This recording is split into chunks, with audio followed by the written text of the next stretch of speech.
నమస్తే, వార్తలకి స్వాగతం. వివరాల్లోకి వెళితే రైతు చెమటకు ధర దొరకడం లేదు. మార్కెట్లో మొక్కజొన్న రైతుల ఆవేదన ముదురుతోంది. పల్నాడు జిల్లాలో భారీగా మొక్కజొన్న సాగు చేసిన రైతులు ఇప్పుడు తీవ్ర సంక్షోభంలో చిక్కుకున్నారు.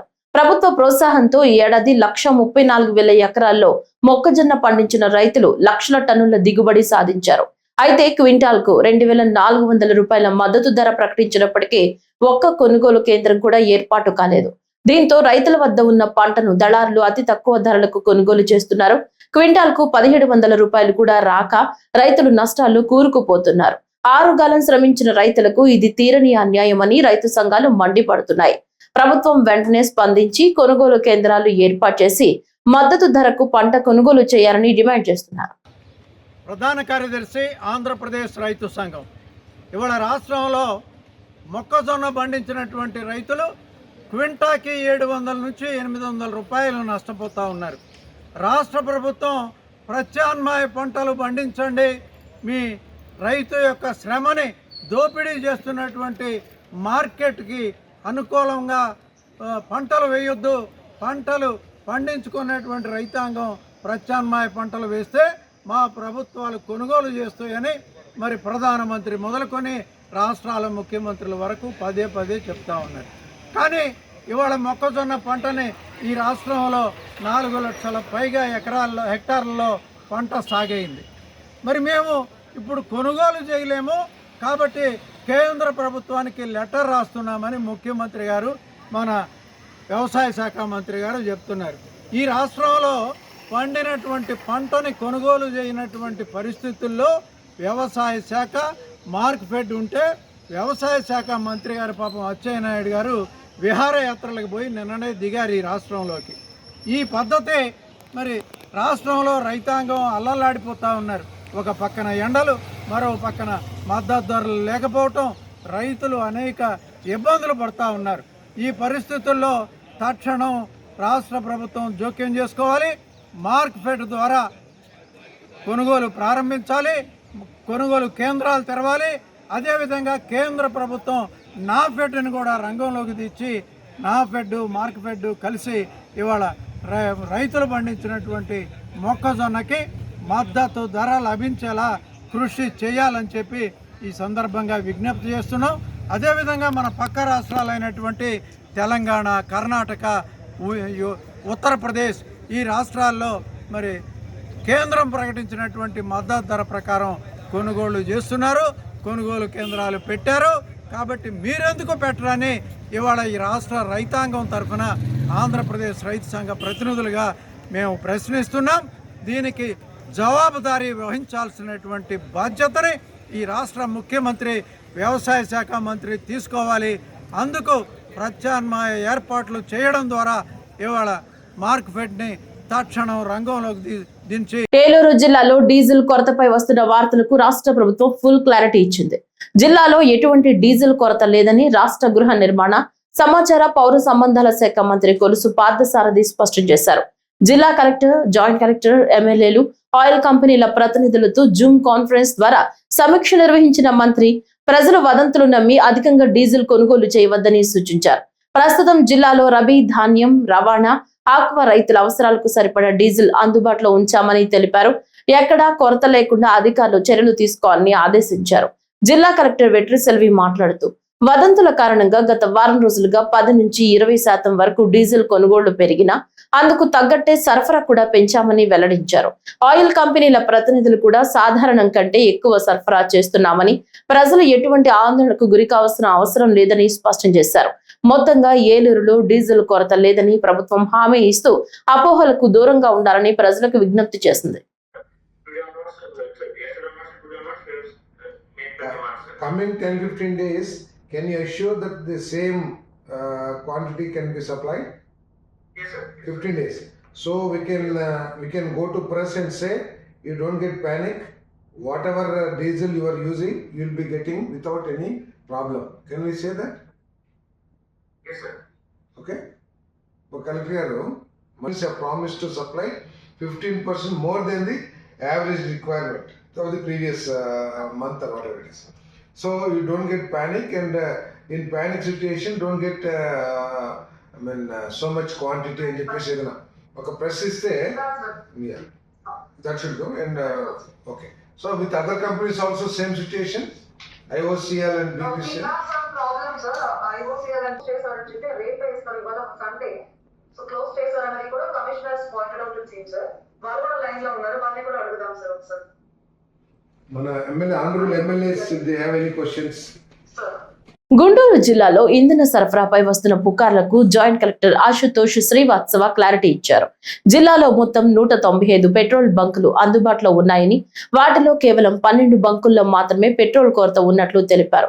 అలాగే 70 బంకుల్లో డీజిల్ తాత్కాలికంగా అందుబాటులో లేకపోయినా రేపు ఉదయానికి పరిస్థితి పూర్తిగా సాధారణ స్థితికి వస్తుందని అధికారులు భరోసా వ్యక్తం చేశారు. గుంటూరులో ఇంధన సరఫరా పుష్కలంగా ఉందని, ప్రజలు ఎలాంటి ఆందోళన చెందాల్సిన అవసరం లేదని జాయింట్ కలెక్టర్ స్పష్టం చేశారు.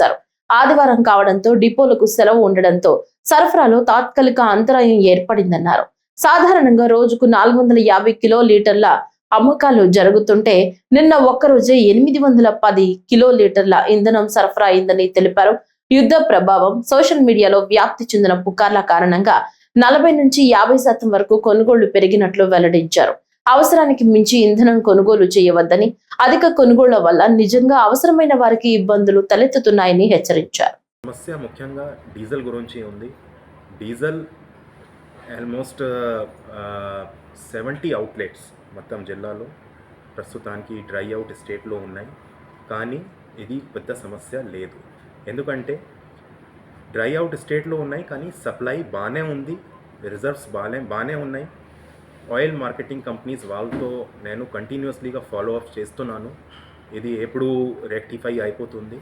So they are also in the loop and వారు కూడా అష్యూరెన్స్ ఇచ్చారు. టుమారో మార్నింగ్ కల్లా అన్ని పెట్రోల్ బంక్స్లో ఇది స్టాక్ వస్తుంది. ఈరోజు సమస్య ఎందుకు వచ్చింది? Because today Sunday. సో సండేలో ఎవరైతే డిపో ఉంది, ఇది కొండపల్లి దగ్గర డిపో ఉంది. సో ఈ డిపో ఈరోజు close because of holiday. So IOCL మరియు BPCL వారు ఈరోజు సప్లై పంపలేదు. దానివల్ల కొన్ని పెట్రోల్ బంక్స్లో ఈ డ్రై అవుట్ అయింది. So this is the data related. So 450 kilolitre average sale నుంచి ఇది 700 కిలోలీటర్ అయింది. నా సప్లై చూస్తే నిన్న OMC డేటా ప్రకారం మన సేల్స్ ఆఫీసర్ డేటా ఇచ్చారు. వారు ఆల్మోస్ట్ 810 కిలోలీటర్ డీజిల్ సప్లై చేశారు నిన్న. సో మీరు కంపేర్ చేస్తే ఎంత యావరేజ్ సేల్ ఉంది, ఎంత పర్ డే సేల్ ఉంది, ఎంత సప్లై ఉంది, మీకు తెలుస్తుంది ఎందుకు ఈ ప్రాబ్లం అరైజ్ అయింది. సో ఇది డీజిల్ కాదు, no even this LPG situation కూడా చూసాము. LPGలో కూడా సేమ్ సిచ్యువేషన్ వచ్చింది. మన దగ్గర స్టాక్ బాగానే ఉంది, సప్లై కూడా బాగానే వచ్చింది. కానీ because of panic booking pendency ఎక్కువ పెరిగింది. కానీ ఇప్పుడు సిచ్యువేషన్ చూస్తే LPG గురించి we are in the comfortable state. సింగపూర్లో రాష్ట్ర మంత్రుల బృందం 7వ రోజు పర్యటన కొనసాగుతోంది. సింగపూర్ ప్రభుత్వ డిజిటల్ పరిపాలన గురించి సోమవారం మంత్రుల బృందం అధ్యయనం చేసింది.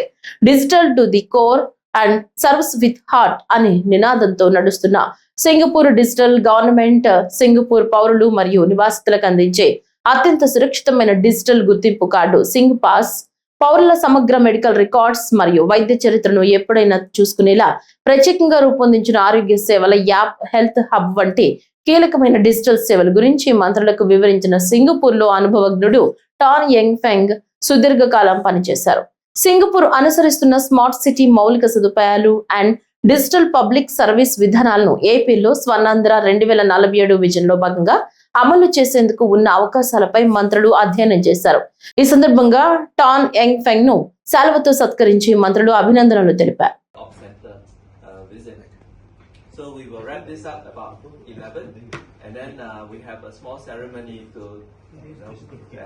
thank you for spending your time with us, and we will give you the certificate. We have to thank you. You do not thank us. You're giving a certificate? Great privilege. Privilege. Okay. Myself, actually, as what Francis introduced, I worked in public agencies that So we know more time together. Ask Eng to share with you our digitalization journey. Yeah, right. Thank you, Francis, and distinguished panel here. Very happy. సింగపూర్లోని new Phoenix park లో ఉన్న police operations command centre ను రాష్ట్ర మంత్రుల బృందం సోమవారం సందర్శించింది. Singapore దేశ అంతర్గత భద్రత మరియు శాంతి భద్రతల నిర్వహణలో అత్యంత కీలక విభాగం పోలీస్ ఆపరేషన్స్ కమాండ్ సెంటర్ ఉంది. దేశంలో ఏదైనా అత్యవసర పరిస్థితి, విపత్తులు, భద్రతా సమస్యలు తలెత్తినప్పుడు అన్ని ప్రభుత్వ విభాగాలను ఏకతాటిపైకి తెచ్చి సమన్వయపరిచే కేంద్రంగా సింగపూర్ హోం మంత్రిత్వ శాఖ పరిధిలో పోలీస్ ఆపరేషన్స్ కమాండ్ సెంటర్ పనిచేసే విధానాన్ని ఆయా ప్రతినిధులు రాష్ట్ర మంత్రులకు వివరించారు. నగరం అంతటా ఉన్న కెమెరాలు, సెన్సార్ల ద్వారా నిరంతరం రియల్ టైం మానిటరింగ్, ఏఐ మరియు అధునాతన డేటా అనలిటిక్స్ ఉపయోగించి నేరాలను అరికట్టడం, అత్యవసర పరిస్థితుల్లో వేగంగా స్పందించడం, నేరాలు, డ్రగ్స్ మరియు ఉగ్రవాదాన్ని సింగపూర్ హోం మంత్రిత్వ శాఖ ఈ కేంద్రం ద్వారా ఎలా ఎదుర్కొంటుందో మంత్రులు అధ్యయనం చేశారు.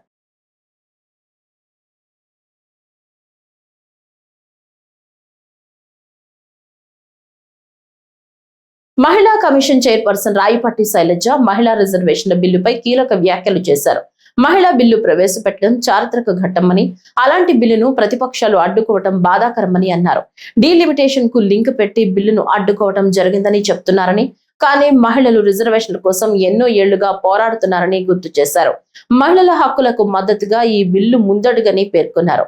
అమరావతి రాజధాని అంశంపై వైసీపీ నాయకులు చేస్తున్న వ్యాఖ్యలను పట్టించుకోవాల్సిన అవసరం లేదని ఆమె స్పష్టం చేశారు. వైసీపీ మళ్లీ అధికారంలోకి వచ్చే ప్రసక్తి లేదని ఘాటుగా వ్యాఖ్యానించారు. రాష్ట్రంలో మహిళలపై దాడుల క్రైమ్ శాతం గణనీయంగా తగ్గిందని, కూటమి ప్రభుత్వం మహిళల భద్రతకు అత్యంత ప్రాధాన్యం ఇస్తోందని తెలిపారు. గత ప్రభుత్వ కాలంలో మహిళలపై జరిగిన ఘటనలు ఎన్నో ఉన్నాయని విమర్శించారు. కూటమి ప్రభుత్వం హయాంలో మహిళలు, బాలికలపై దాడులకు పాల్పడిన వారిని ఎంతటి వారైనా కఠినంగా శిక్షిస్తున్నామని, ఎవరిని వదిలే ప్రసక్తి లేదని రాయపాటి శైలజ స్పష్టం చేశారు. మంచి అవకాశం, ఎందుకంటే ఒక విమెన్ రిజర్వేషన్ బిల్ల ఇద్దరు అధికారంలో ఉన్న వాళ్ళు, ప్రతిపక్షంలో ఉన్న వాళ్ళు ఒక తాటి మీదకి వచ్చి డెసిషన్ తీసుకోవటం అనేది, హిస్టారిక్ డెసిషన్ తీసుకోవటం అనేది అది చాలా ముఖ్యం. అంటే ఏంటంటే డీలిమిటేషన్తో లింక్ పెట్టాం కాబట్టి మేము యాక్సెప్ట్ చేయము. ఆబ్వియస్లీ ఎవరు డీలిమిటేషన్ అధికారంలో ఎవరుంటే కొంచెం వాళ్ళకి ఫేవరబుల్గా ఉంటుందని అపోజిషన్ వాళ్ళ భయం వల్ల I think that is the main reason చేయటం. అండ్ డెఫినెట్లీ ఎవరికి అన్యాయం జరగకుండా, ఏదైతే సౌత్ స్టేట్స్ మాకు సీట్స్ తగ్గుతాయని చెప్తున్నారో దానికి కూడా భరోసా కల్పిస్తూ మేము ఓవరాల్గా ప్రతి స్టేట్కి 50% పంచుతున్నాం కాబట్టి డెఫినెట్లీ ఎవరికి అన్యాయం అని చెప్తున్నారు. అది పాస్ చేయమని రాసిస్తామని కూడా చెప్పారు. ఒకవేళ వీళ్ళు ఒప్పుకోలేదు, ఇప్పుడు ఏమవుతుంది, డెఫినెట్లీ మనం పాపులేషన్ కంట్రోల్ చేసాము, మనం నార్త్తో కంపేర్ చేస్తే తక్కువ ఉంది పాపులేషన్ అని దేని మీద అయితే గొడవ చేశారు, ఇప్పుడు దాని మీద సీట్స్ ఇస్తే మీరు అడ్డుకున్నారు కాబట్టి డెఫినెట్లీ మనకి సీట్స్ తగ్గుతాయి. అప్పుడు ఏం ఫైట్ చేస్తామండి, మళ్ళీ ఆ రీజన్ చెప్పి యుకానికి అడ్డు వేయటం తగదు కదా. సో అప్పుడున్న ఏదైతే వాళ్ళు అంటే బ్రాడర్గా ఆలోచించి అందరికీ ఈక్వల్గా న్యాయం జరిగిన చేయాలనుకున్నప్పుడు యాక్సెప్ట్ చేస్తే బాగుండేది. ఇప్పుడు ఎలా అవుతుంది అనేది మనం చెప్పలేము. అది ఒక అవకాశం వచ్చింది, అప్పుడు అవకాశం వచ్చినప్పుడు మనం ఉపయోగించుకోకుండా ఫ్యూచర్లో మళ్ళీ మనకు అన్యాయం జరిగిందని అప్పుడు రిజర్వేషన్ బిల్లు అడ్డుకుంటే ఇంకా ప్రతిసారి కూడా ఇది 30 ఏళ్ళ నుంచి జరుగుతూనే ఉంది. మరి ఇంకెన్నాళ్ళకి అవకాశం వస్తుంది అనేది చూడాలి. వైసీపీ నాయకులు ఇప్పటికి కూడా అమరావతి రాజధాని స్టాండ్ లేకుండా కొత్త కొత్త పేర్లతో చెప్తా ఉన్నారు, మీరు ఏమంటారు? ఇంకా పట్టించుకోవాల్సిన అవసరం లేదండి. వీళ్ళు స్టాంప్ వేయక్కర్లేదు, స్టాండ్ చూపించక్కర్లేదు. ఇండియా మొత్తం కూడా స్టాంప్ వేసింది, అమరావతి ఆంధ్రప్రదేశ్ రాజధాని అని చెప్పి మ్యాప్ కూడా విడుదల చేసింది. కాబట్టి అంత ఈజీగా ఏదో నేను పవర్లోకి వస్తే మళ్ళీ చేస్తాను అనేది అవన్నీ కూడా ఏదో భయపెట్టడానికి చేసే పనులు కానీ ప్రాక్టికల్గా జరిగేవి కాదు. ఎందుకంటే ఇంతమంది ఇది సంపాదించుకోవటం ఇస్ నాట్ ఈజీ. పల్నాడు జిల్లాలో ఇంధన సరఫరాపై వస్తున్న ఫిర్యాదుల నేపథ్యంలో జిల్లా కలెక్టర్ కృతికా శుక్లా ఆకస్మిక తనిఖీలు నిర్వహించారు. నరసరావుపేట పరిధిలోని నకరికల్లు, రావిపాడు ప్రాంతాల్లో ఉన్న పలు పెట్రోల్ బంకులను సందర్శించి పరిస్థితిని స్వయంగా సమీక్షించారు. ఈ సందర్భంగా బంకుల్లో స్టాక్ రిజిస్టర్ ను పరిశీలించిన కలెక్టర్ పెట్రోల్, డీజిల్ పై కృత్రిమ కొరత సృష్టిస్తే కఠిన చర్యలు తీసుకుంటామని యాజమాన్యాలను హెచ్చరించారు. ప్రజల్లో భయాందోళనలు పెంచే విధంగా వ్యవహరించవద్దని స్పష్టం చేశారు. వాహనదారులు కూడా అవసరానికి మించి ఇంధనం కొనుగోలు చేయవద్దని సూచించారు. అధిక కొనుగోలు నిజంగా అవసరమైన వారికి ఇబ్బందులు కలిగించే అవకాశం ఉందని పేర్కొన్నారు. కలెక్టర్ వెంట joint collector Sanjana Sinha, RDO, MRO సహా పలువురు అధికారులు తనిఖీల్లో పాల్గొన్నారు. కలెక్టర్ ఆకస్మిక తనిఖీలతో 2 రోజులుగా నో స్టాక్ బోర్డులో పెట్టిన కొన్ని పెట్రోల్ బంకులు సైతం మళ్లీ పెట్రోల్ డీజిల్ సరఫరా ప్రారంభమైంది. దీంతో వాహనదారులకు ఊరట లభించింది.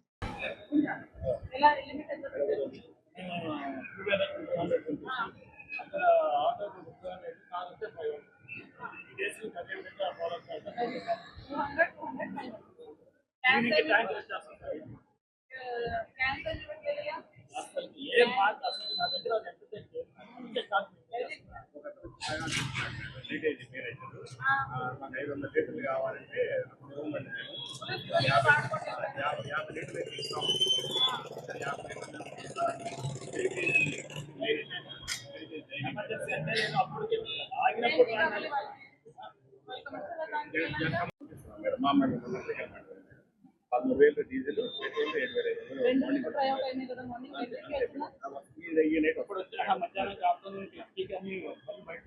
ఆల్రెడీ విజయవాడ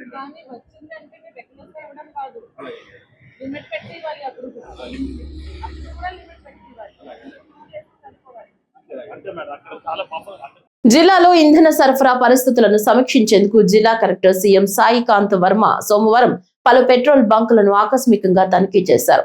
నగరంలోని పాలెం భారత్ పెట్రోల్ బంక్, వెంకటపయ్య కాలనీలోని హెచ్పి పెట్రోల్ బంక్ ను సందర్శించి అక్కడి పరిస్థితులను పరిశీలించారు. బంకుల్లో ఇంధన నిల్వలు, విక్రయాల వివరాలను అడిగి తెలుసుకున్న కలెక్టర్ ఇంధనం కోసం వచ్చిన వినియోగదారులతో నేరుగా మాట్లాడి సమస్యలు ఉన్నాయా అనే అంశాన్ని ఆరా తీశారు. జిల్లాలో పెట్రోల్, డీజిల్ నిల్వలు సమృద్ధిగా ఉన్నాయని, ప్రజలు ఎలాంటి ఆందోళనకు గురి కావాల్సిన అవసరం లేదని స్పష్టం చేశారు. ప్రజలకు అవసరమైన మేరకు ఇంధన సరఫరా నిరంతరం అందుబాటులో ఉండేలా చర్యలు తీసుకుంటున్నామని తెలిపారు. ఎక్కడైనా తాత్కాలిక సమస్యలు తలెత్తితే ఆయిల్ కంపెనీలను సంప్రదించి వెంటనే స్టాక్ ఏర్పాటు చేస్తున్నామని చెప్పారు. ప్రతి బంక్ వద్ద ఒక ఉద్యోగిని నియమించి పర్యవేక్షణ చేస్తున్నామని వెల్లడించారు.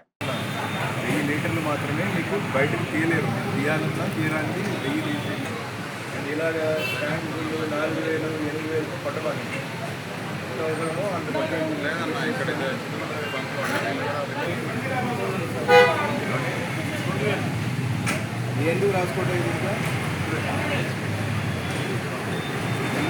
కూర్చోండి, అక్కడ అందరినీ పెట్టి రిక్వెస్ట్ చేస్తాను. సైడ్ వెళ్ళకూడదు అండ్ బల్క్ కన్స్యూమర్ ఒక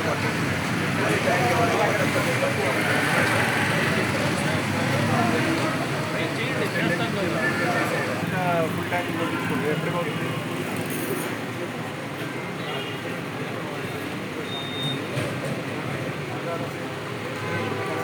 అలా 200 పెట్టి గొడవ చేస్తే ఒక 500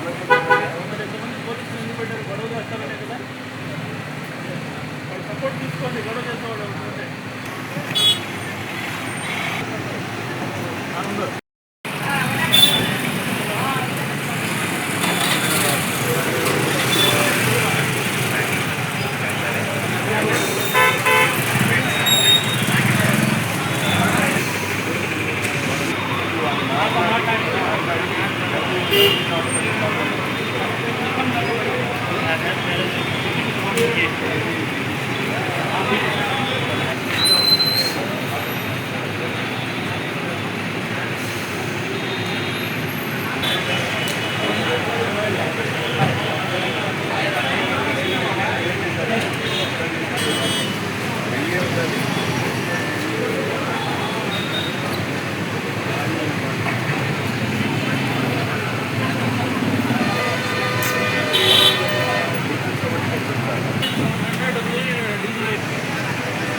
రాజకీయంగా మరో వివాదం చెలరేగింది. వైఎస్ఆర్ కాంగ్రెస్ పార్టీ కార్యకర్తలు నాయకులపై అనుచిత వ్యాఖ్యలు చేశారంటూ ఆరోపణలు వెల్లువెత్తుతున్నాయి.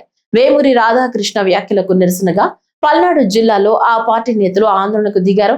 ఇప్పటికే పలువురు పోలీస్ స్టేషన్లలో ఫిర్యాదులు ఇచ్చినప్పటికీ స్పందన రాలేదని నేతలు ఆవేదన వ్యక్తం చేస్తున్నారు. దీనిపై మరింత కఠిన చర్యలు తీసుకోవాలని కోరుతూ జిల్లా ఎస్పీకి నేరుగా ఫిర్యాదు చేశారు. ఈ సందర్భంగా మాట్లాడిన పిన్నెల్లి రామకృష్ణ, మా నాయకులు కార్యకర్తలను కించపరిచే విధంగా మాట్లాడితే సహించబోము, చట్టపరంగా చివరి వరకు పోరాడతాం అని స్పష్టం చేశారు. అధికారంలో ఉన్న వారిపై చిన్న విమర్శ చేసినా వెంటనే కేసులు పెడతారని, కానీ తమ ఫిర్యాదులను పట్టించుకోవడం లేదని ఆరోపించారు. ప్రభుత్వం లేదు, 234 కోట్ల రూపాయలు ఈరోజు బకాయిలు పెట్టే కార్యక్రమం చేశారు. కేవలం ఈ ప్రభుత్వానికి రాజధాని, వాళ్ళ మంత్రులు లేకపోతే వాళ్ళ కుటుంబ సభ్యుల యొక్క దోపిడీ తప్ప కూలీలు, రైతు కూలీలు పరిస్థితి ఏమిటి? ఈరోజు మొక్కజొన్న పంటకు కానీ ఈరోజు వివిధ పంటలకి గిట్టుబాటు ధర లేక ఒకవైపు రైతులు ఇబ్బంది పడుతూ ఉంటే వలసలు వెళ్లే కూలీల కోసం ఏర్పాటు చేసిన ఈ ఎన్ఆర్జీఎస్ పథకాన్ని నీరుగార్చే కార్యక్రమం చేస్తున్నారు ఈ ప్రభుత్వం. 234 కోట్ల రూపాయలు పెండింగ్ పెట్టి 5 నెలల నుంచి ఈరోజు అసలే డబ్బులు లేక ఈరోజు ఏ పథకాలు రాక గ్రామాల్లో చిన్న కుటుంబాలు చితికిపోతూ ఉంటే ఈ ప్రభుత్వం కూలీల డబ్బులు కూడా ఈరోజు ఇవ్వలేని పరిస్థితిలో ఉందంటే ఈరోజు ఎంత దారుణమైన పరిస్థితి ఈ ప్రభుత్వం పరిపాలన కొనసాగుతుందో ఈరోజు అర్థమవుతుంది. ముఖ్యంగా కూలీల విషయంలో వేతనాలు చెల్లించాలి. అట్లానే ఎండ తీవ్రంగా ఉంది. ఈరోజు దాదాపు 43 డిగ్రీలు నుంచి 50 డిగ్రీల వరకు ఉష్ణోగ్రతలు ఉంటే ఎండలో పనిచేయటం ఎంత కష్టమైన పనో మనందరికీ తెలుసు. అరగంట మనం ఎండలో నిల్చుంటే చెమటలు బట్టి ఈరోజు తీవ్ర దాహానికి గురి అవుతూ ఉన్నాం. గంటల పాటు ఉదయం నుంచి సాయంత్రం పొలాల్లో పనిచేస్తుంటే ఇలా కనీసం మంచినీళ్ళు ఇవ్వట్లేదు. ఎన్ఆర్జీఎస్ ఫీల్డ్ అసిస్టెంట్లు, అధికారులు, పీడీలు వీళ్ళందరూ ఏం చేస్తున్నారు ఈరోజు మేము ప్రశ్నిస్తూ ఉన్నాం. కనీసం వాళ్ళకి నిలబడటానికి నీడ కానీ తాగటానికి మంచినీళ్ళు కానీ ఏర్పాటు చేసే కార్యక్రమం ఉండాలి. ఏదో పని చేసి ఒక అరగంటన్నా బయటకు వచ్చి నీడను కూర్చునే పరిస్థితి ఉంటే కానీ ఈరోజు 2 ప్రాణాలు కోల్పోవడం జరిగింది పల్నాడు జిల్లాలో. ఈ ఎన్ఆర్జీఎస్ ఎండలకు తీవ్రత 2 ప్రాణాలు పోగొట్టుకున్నారు. డబ్బులు ఒకవైపు ఇవ్వట్లేదు. అట్లానే ఈరోజు నకిలీ జాబ్ కార్డ్స్ ఈరోజు ప్రతి ఒక్క గ్రామంలో కూడా నీకు సగం నాకు సగం, నీకు 50 నాకు 50 నకిలీ కార్డులు ఏర్పాటు చేసుకోవడం, వాళ్ళకి సగం డబ్బులు ఇవ్వటం, అట్లానే ఫీల్డ్ అసిస్టెంట్ సగం డబ్బులు కాదు. ఇదే కార్యక్రమం మీద ఈ పథకాన్ని పూర్తిగా కొనసాగుతున్నారు. వైఎస్ఆర్ కాంగ్రెస్ పార్టీ వాళ్ళకి జాబ్ కార్డులు ఇవ్వరు. జాబ్ కార్డులు ఉన్నా కానీ పిలవరు వాళ్ళని పనికి. వాళ్ళ నాయకులు చెప్తేనే వాళ్ళకి అటెండెన్స్. ఈ విధంగా గ్రామాల్లో ఈ పథకాన్ని పూర్తిగా నీరుగార్చే కార్యక్రమం చేస్తున్నాం. మేము తక్షణమే దీని మీద చర్యలు తీసుకోవాలి. వాళ్ళకి కనీసం నీడ, మంచినీళ్ళు ఏర్పాటు చేయాలి. ఎండల తీవ్రత తట్టుకోలేక ఇబ్బంది పడుతున్నారు. అట్లానే వేతనాలు చెల్లించే కార్యక్రమం చేయాలని చెప్పి ఈరోజు కలెక్టర్ గారికి ఈరోజు అందించడం జరిగింది. అట్లానే మరొక విషయం, ఇది తాజాగా లోకల్గా నర్సరావుపేట పట్టణంలో జరుగుతుంది. ఖాళీ స్థలంలో పాగా, ఎక్కడ ఖాళీ స్థలం కనపడితే అక్కడ పాగా. ఇది ఈనాడు పత్రిక తెలుగుదేశం పార్టీ కరపత్రిక రాసిన మ్యాటర్. ఇది మేము రాయట్లేదు. నర్సరావుపేట పట్టణంలో మున్సిపల్ స్టేడియం పక్కన దాదాపు 7 సెంట్ల స్థలం, సెంటు 15 లక్షల రూపాయలు ఉంటుందని చెప్పి ఈనాడు పేపర్లో రాశారు. అంటే 1,05,00,000 రూపాయల స్థలం కాజేసి అక్కడ షెడ్లు వేసుకోవడం, నిర్మాణం చేయడం, ఇవన్నీ కార్యక్రమాలు చేస్తున్నారు. ఇది దారుణంగా అక్కడ స్థానికంగా బరంపేట వాస్తవ్యులు కంప్లైంట్ ఇస్తే చూడండి, ఇది కన్స్ట్రక్షన్ చేస్తున్నారు, నకిలీ కన్స్ట్రక్షన్ ఫోటోలు కూడా. ఈరోజు దాదాపు 1 కోటి రూపాయల స్థలం ఆక్రమించుకొని అక్కడ ఏమిటి మీరు ఆక్రమించుకున్నారని చెప్పి అక్కడ స్థానికులు వెళ్ళి వాళ్ళ ప్రశ్నిస్తే గంజాయి బ్యాచ్ని కూర్చోబెట్టి దాదాపు 30-40 మంది కుర్రవాళ్ళని కూర్చోబెట్టి వీళ్ళ మీద తిరిగి దాడి చేసే కార్యక్రమం చేస్తున్నారు. పర్యావరణ హిత విద్యుత్ వినియోగంపై గుడివాడలో కీలక అడుగు పడింది. వెనిగండ్ల రాము ప్రజలకు గ్రీన్ ఎనర్జీపై అవగాహన కల్పిస్తూ సోలార్ వినియోగాన్ని ప్రోత్సహించారు. గుడివాడ పట్టణంలోని రాజేంద్ర నగర్ ప్రాంతంలో ఏర్పాటు చేసిన 45 కిలోవాట్ల సోలార్ ప్యానెల్స్ ను ఎమ్మెల్యే రాము ప్రారంభించారు. పీఎం సూర్యఘర్ పథకంలో భాగంగా ఏర్పాటు చేసిన ఈ ప్రాజెక్ట్ స్థానికులకు విద్యుత్ ఆదా చేయడమే కాకుండా ఆదాయం పొందే అవకాశాన్ని కూడా కల్పించనుంది. ఈ సందర్భంగా మాట్లాడిన ఎమ్మెల్యే పర్యావరణ పరిరక్షణ కోసం ప్రతి ఒక్కరూ సోలార్ వినియోగం వైపు అడుగులు వేయాలి అని పిలుపునిచ్చారు. ఇతర అపార్ట్మెంట్ నివాసితులు కూడా ఈ అవకాశాన్ని వినియోగించుకోవాలని సూచించారు. అపార్ట్మెంట్లో వివిధ రకాలైన వ్యక్తులు ఉంటారు. అందరూ కలిసికట్టుగా ఒక మాట మీదకి వచ్చి ఇంతటి చక్కటి సిస్టమ్ ఏర్పాటు చేసుకున్నందుకు ముందుగా గాయత్రి అపార్ట్మెంట్స్ వాళ్ళందరికీ కంగ్రాచులేషన్స్. మీరు మన జిల్లాలోనే మొట్టమొదటిసారిగా ఒక అపార్ట్మెంట్లో ఇంత పెద్ద ఎత్తున సోలార్ ప్యానెల్స్ ఏర్పాటు చేయడం అనేది చాలా గొప్ప విషయం. పిఎం సూర్య గారు అనేది చాలా మంచి ఆలోచన. మనకి పవర్ గ్రిడ్ మీద ప్రెషర్స్ పెరిగిపోతున్నాయి, ఎక్కడికక్కడ ప్రాబ్లమ్స్ క్రియేట్ అవుతూ ఉన్నాయి. ఏంటంటే ఎంత ప్రొడ్యూస్ చేసినా కానీ ఈ ఎండలకి వీటికి చాలా ఎక్కువ పెరిగిపోతూ ఉంది. దీంతో ఇలాంటి ఆలోచనలు చాలా మంచి ఆలోచనలు మనకి. అంటే లోకల్గా ఎందుకంటే సోలార్ సన్ను ఫ్రీగా వస్తుంది, దాని దగ్గర నుంచి ప్రొడ్యూస్ చేయగలిగినంత మనం ప్రొడ్యూస్ చేసుకుంటే మన ఇంట్లోనే చాలా బాగుంటుంది. దానికి కూడా భయంకరమైన సబ్సిడీ కూడా ఉంది. ప్రతి 3 కిలోవాట్స్కి 78,000 సబ్సిడీ వస్తుంది. అంటే చాలా చాలా గుడ్ ఇంప్రూవ్మెంట్ ఇది బేసిక్గా. సో అందరికీ విజ్ఞప్తి చేస్తున్నా, వాడుకొని. మనకి దగ్గర గుడివాడ నియోజకవర్గంలో మొత్తం మీద 500 యూనిట్స్ దాకా ఇన్స్టాల్ చేయడం జరిగింది, 500 హౌసెస్కి.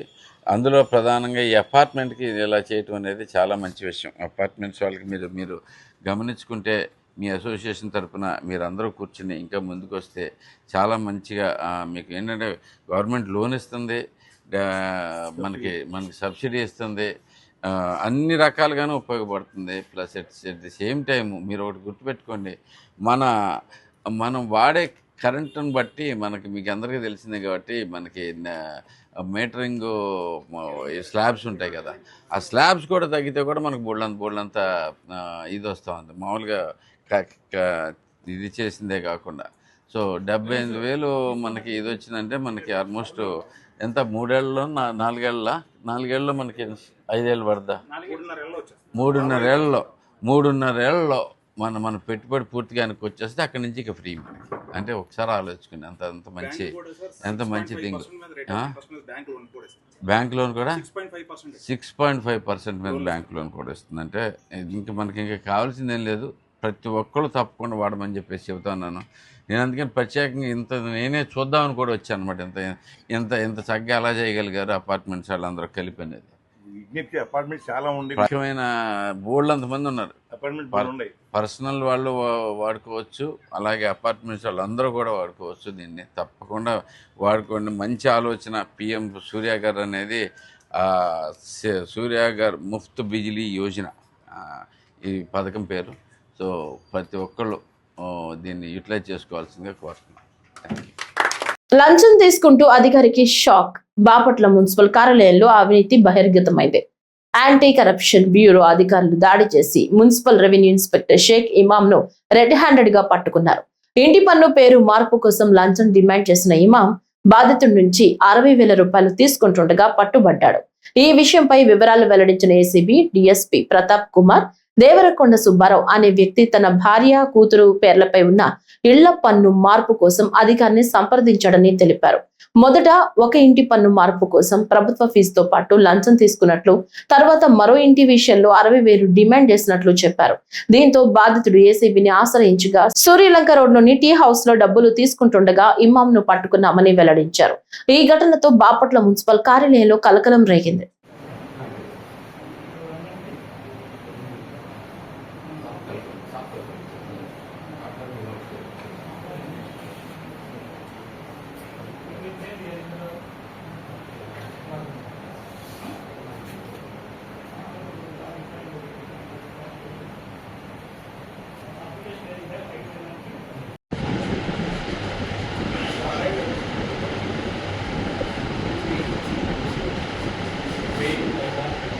ఆంధ్ర యూనివర్సిటీ శతాబ్ది ఉత్సవాల్లో ప్రత్యేక ఆకర్షణగా నిలిచారు విద్యా ఐటీ శాఖల మంత్రి నారా లోకేష్. విశాఖపట్నంలో నిర్వహిస్తున్న ఈ వేడుకల్లో పాల్గొన్న మంత్రి లోకేష్ యూనివర్సిటీ ప్రస్థానాన్ని కొనియాడారు. 100 ఏళ్ల పాటు విద్యారంగంలో విశిష్ట సేవలు అందించిన ఆంధ్ర యూనివర్సిటీ దేశానికి ఎన్నో ప్రతిభావంతులైన విద్యార్థులను అందించిందని పేర్కొన్నారు. భవిష్యత్ తరాలకు నాణ్యమైన విద్య అందించడంలో టెక్నాలజీ పాత్ర కీలకమని, విద్యారంగంలో ఐటీ సమన్వయం అవసరమని మంత్రి స్పష్టం చేశారు.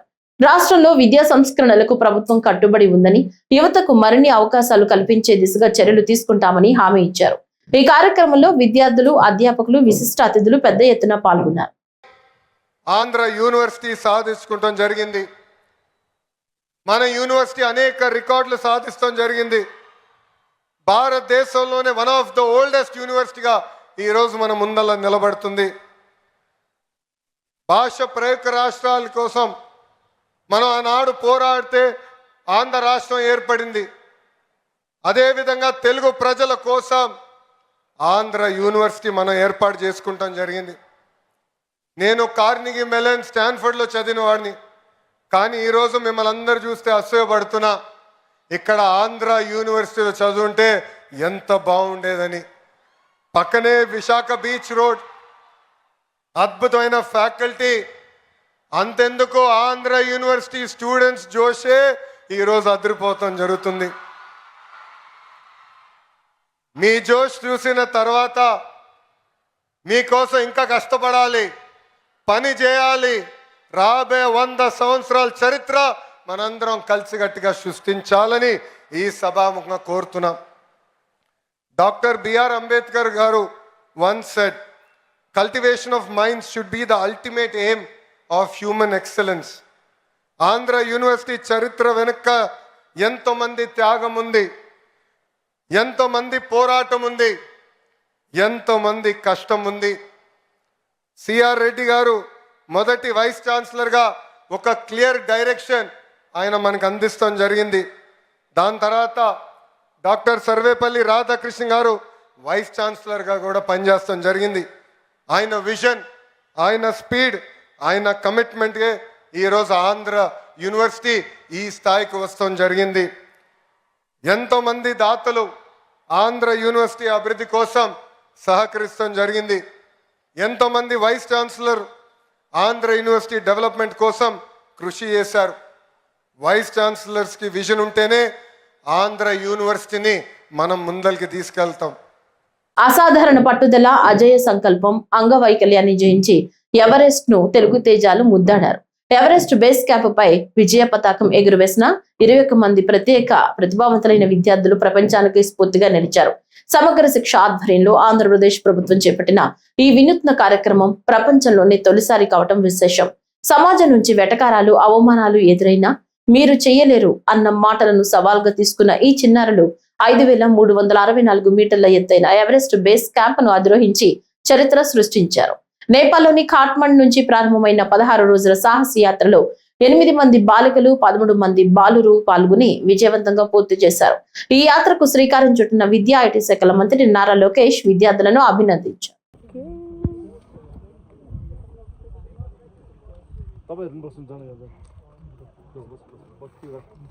भारत माता की, भारत माता की. ఈ వార్తలు ఇంతటితో సమాప్తం. నమస్కారం.